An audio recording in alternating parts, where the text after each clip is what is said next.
जावा नाम तो सुना ही होगा, और नहीं भी सुना है तो मेरे कहने के बाद तो सुन ही लिया होगा। पर ये है क्या चीज़, कब बनी, किसने बनाया, और अभी ये लैंग्वेज कहाँ पर है और किस कंपनी के अंडर है, चलिए पता लगाते हैं इसके बारे में। वैसे मेरा नाम है अमन जाट और आप देख रहे हैं जुवेलारी, so let's start it.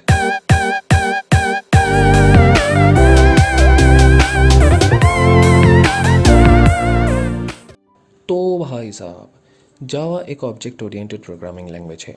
Object oriented को हम बाद में समझेंगे, पहले समझ लीजिए कि प्रोग्रामिंग लैंग्वेज क्या होती है। ऑब्वियसली अगर आपने ये वीडियो प्ले किया है तो मैं ये मान रहा हूँ कि आप इस फील्ड में बिल्कुल नए हैं, इसलिए मैं आपको स्क्रैच से बताता हूँ। वैसे तो इसका जवाब हम बड़ा ही सिंपल दे सकते हैं कि प्रोग्रामिंग लैंग्वेज वो होती है जिससे प्रोग्राम बनाए जाते हैं। मतलब इसमें आप सभी वर्ड्स, सिंटैक्स और एक्सप्रेशन होते हैं जिनसे हम इंस्ट्रक्शंस लिखकर कोई प्रोग्राम बना सकते हैं और उसे अपने कंप्यूटर में रन कर सकते हैं। As for example Android programming language और कुछ 2-5% दूसरी लैंग्वेज का यूज़ करके एक ऐप बनाया गया था व्हाट्सएप, जिसको हम सभी यूज़ करते हैं। अब व्हाट्सएप जो है वो भी एक सॉफ्टवेयर है, तो ये भी किसी ना किसी ने बनाया होगा और किसी ना किसी प्रोग्रामिंग लैंग्वेज में बनाया होगा। तो इससे हम ये मतलब निकाल सकते हैं कि प्रोग्रामिंग लैंग्वेज से हम प्रोग्राम बना सकते हैं। और अगर आप ये प्रोग्रामिंग लैंग्वेज सीख जाएं तो आप भी, जी हाँ, आपने बिल्कुल ठीक सुना, आप भी एप्लीकेशंस बना सकते हैं। और एप्लीकेशंस आप हर प्लेटफॉर्म के लिए बना सकते हैं, जैसे मोबाइल फ़ोन है या कंप्यूटर है या स्मार्ट वॉचेस है या फिर कोई भी एम्बेडेड कंप्यूटर जो होते हैं जैसे बाइक में, कार में, तो उसके लिए भी आप प्रोग्राम बना सकते हैं। जावा प्रोग्रामिंग लैंग्वेज में लिखा हुआ एक छोटा सा हेलो वर्ल्ड का प्रोग्राम कुछ ऐसा दिखता है। कुल कितनी प्रोग्रामिंग लैंग्वेज अभी तक बन चुकी है इसका तो हम नहीं कह सकते, बट जो कुछ बेस्ट होती हैं हम उनको ही लर्न करते हैं और उनको ही यूज़ करते हैं। और इनमें से एक है जावा। जावा को जेम्स गॉसलिंग ने 1991 में बनाना शुरू किया था और तब इस लैंग्वेज को टेलीविज़न प्रोग्राम बनाने के लिए बनाया गया था। और तब इसे जावा भी नहीं कहते थे, बल्कि इसका नाम था ऑक।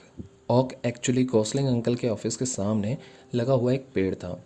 उन्होंने सोचा यही नाम रख देते हैं, लेकिन अच्छा हुआ कि उन्होंने बाद में नाम बदल दिया, वरना ऑक कितना ऑकवर्ड लगता ना। खैर, फिर इसका नाम बदल के कुछ दिनों के लिए ग्रीन रख दिया और फिर फाइनली जावा।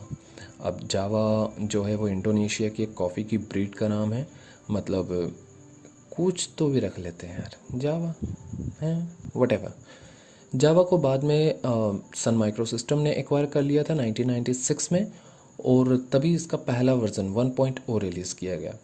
इस लैंग्वेज से पहले की जो लैंग्वेजेस थी उनसे अगर हम कोई प्रोग्राम बनाते थे तो वो एक पर्टिकुलर ऑपरेटिंग सिस्टम या प्लेटफॉर्म पर ही चलता था, और दूसरे ऑपरेटिंग सिस्टम, जैसे अगर आपने विंडोज़ के लिए बनाया तो वो विंडोज़ पर ही चलेगा, लेकिन दूसरे जो ऑपरेटिंग सिस्टम होते हैं उन पर वो कोड दोबारा नहीं चलता और हमें पूरा का पूरा कोड फिर से लिखना पड़ता था अगर हमें ऑपरेटिंग सिस्टम चेंज कर रहे हैं तो। और इसी कमी को पूरा करने के लिए जावा को बनाया गया। इवन जावा का स्लोगन भी यही था, राइट वंस रन एवरीवेयर, यानी कि एक बार लिखो और कहीं भी चलाओ। जावा ने उस समय जावा एप्लेट्स भी बनाए थे जो कि वेब पेजेस को रन कर सकते थे, और इस स्पेशलिटी के बाद तो भैया जावा तेज़ी से पॉपुलर हो गई। हालांकि जावा एप्लेट्स का यूज़ आज कोई नहीं करता। वर्जन 1.0 के बाद, मतलब इतना सक्सेसफुल होने के बाद, उन्होंने सोचा कि भैया इसका एक नया वर्जन मार्केट में लाते हैं, और फिर वो नया वर्जन मार्केट में लाते गए और जावा इस तरह से पॉपुलर होती गई। ये 2006 में इसके 3 अलग अलग वर्जन्स रिलीज़ किए गए, जिसमें था जावा ई यानी कि एंटरप्राइज एडिशन, जावा ME यानी कि माइक्रो एडिशन, और जावा SE यानी कि स्टैंडर्ड एडिशन।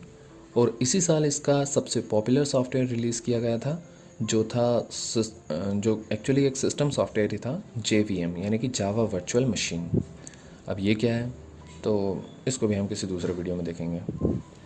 2010 में सन माइक्रो सिस्टम, वो कंपनी जो जावा को मैनेज करती थी अभी तक, उसको एक्वायर कर लिया गया ओरेकल कॉरपोरेशंस के द्वारा, और अब जावा ओरेकल कॉरपोरेशन का ही एक पार्ट है। और कुछ समय बाद ही जेम्स गॉसलिंग ने ओरेकल से रिज़ाइन भी कर दिया था 2010 में ही। और उनके रिज़ाइन करने के बाद, वैसे भी अब तो वो ओरेकल का ही पार्ट थी, तो अब उससे तब से लेकर आज तक ओरेकल कॉरपोरेशन ही इसको मैनेज करता है, आज मतलब 2020 तक। वैसे जावा का यूज़ किस तरह की एप्लीकेशन में होता है भाई?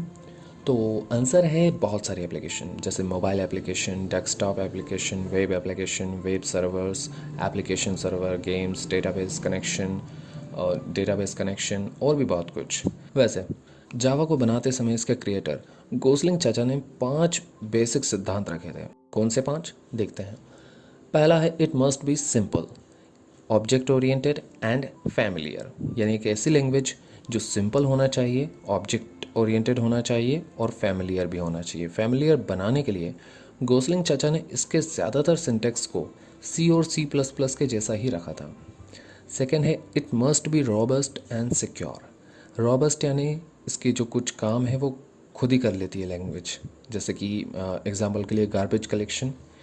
अगर आपने नहीं पढ़ी है जावा तो जब हम पढ़ेंगे तब आपको समझ में आएगा कि गार्बेज कलेक्टर या गार्बेज कलेक्शन क्या होता है। थर्ड है it must execute with high performance, यानी कि इसकी एग्जीक्यूशन की स्पीड काफ़ी तेज़ होनी चाहिए। लेकिन फिर इन्होंने इंटरप्रेटर का यूज़ क्यों किया, आई डोंट नो। और लास्ट है नंबर 5 है इट मस्ट बी पोर्टेबल। अब पोर्टेबल का मतलब तो आपको मालूम ही होगा कि एक ही कोड को अलग अलग तरह के प्लेटफॉर्म पर हम रन करवा सकें। 1996 के बाद इसके कई सारे वर्जन्स रिलीज़ किए गए थे, जिसमें जो सबसे लेटेस्ट है वो है 14.0, जो कि 17 मार्च 2020 को, यानी मेरे बर्थडे के 10 दिन बाद रिलीज़ किया गया था। अब आपने बर्थडे पर तो मुझे कोई विश नहीं किया और ना ही मुझे किसी तरह का कोई ग्रीटिंग्स मिली, लेकिन कोई बात नहीं, अभी आप चैनल सब्सक्राइब कर दो, मैं उसको ही समझूंगा कि आपने विश कर दिया।